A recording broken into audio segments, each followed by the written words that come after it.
Unlike Hoover, Franklin Roosevelt understood how bad the Depression was, and he was anxious to take action to help the American people.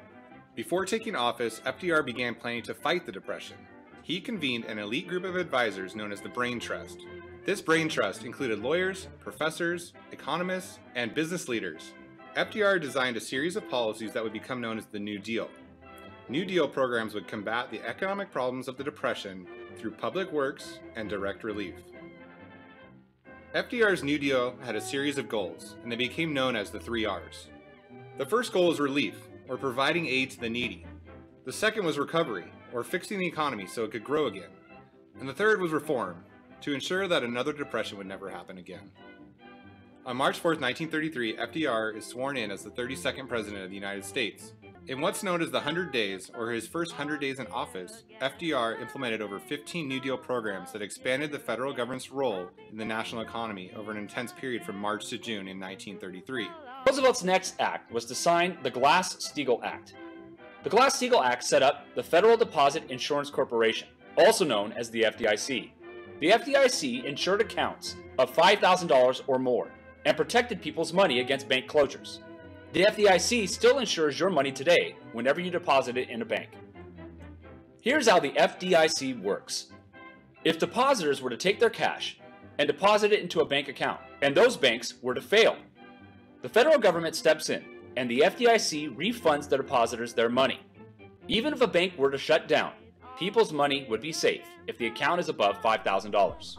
As a result of these bank reform programs, consumer confidence in the banking system was restored, and Americans began depositing their savings back into banks, making money available again.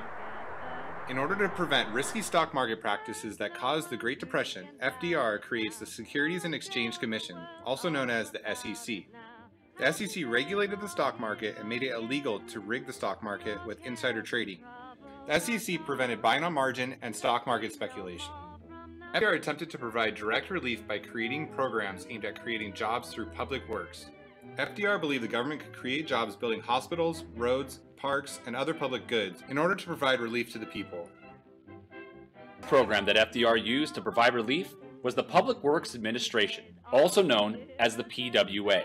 The PWA gave states money in order to create jobs to construct schools and other public buildings.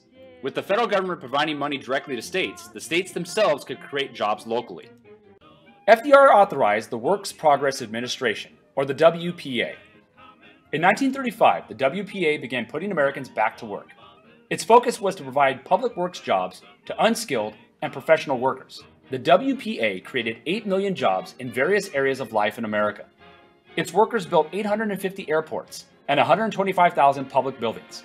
They laid 651,000 miles of road. They made clothes for the needy, and they provided jobs for struggling artists who painted murals on walls and posters for the various New Deal programs. One of the longest lasting programs of the New Deal was the Social Security Act. In 1935, FDR signed the Social Security Act creating the Social Security system. This system, which is still in effect today, benefits retirees, the elderly, and the unemployed. There are two facets to Social Security. The first is that Social Security provided direct relief to the unemployed and workers on disability. The unemployed temporarily received $15 to $18 a week to meet needs until they found work. The second facet is that Social Security provided retirement insurance to the elderly. It protected them against poverty and old age. Workers paid into their Social Security fund over the length of their careers. Once retired, they would receive a check monthly after the age of 65. In a way, the government was helping workers prepare for retirement by tucking away a nest egg for when they get older. When you are born, you get a Social Security number and a Social Security card. And when you get a job, you will pay into Social Security to prepare for your future. Undoubtedly, Franklin Roosevelt's New Deal fundamentally changed America more than any other set of policies in American history. While it pulled the country out of economic collapse, the New Deal did not end the Depression. However, the New Deal programs put people back to work, gave people hope, and stimulated economic growth. Because of the New Deal, the government had assumed greater responsibility for the well-being of its citizens. Citizens are no longer on their own in times of crisis. The government is more active in creating jobs when firms simply can't. People can trust that the government can act when the economy fails.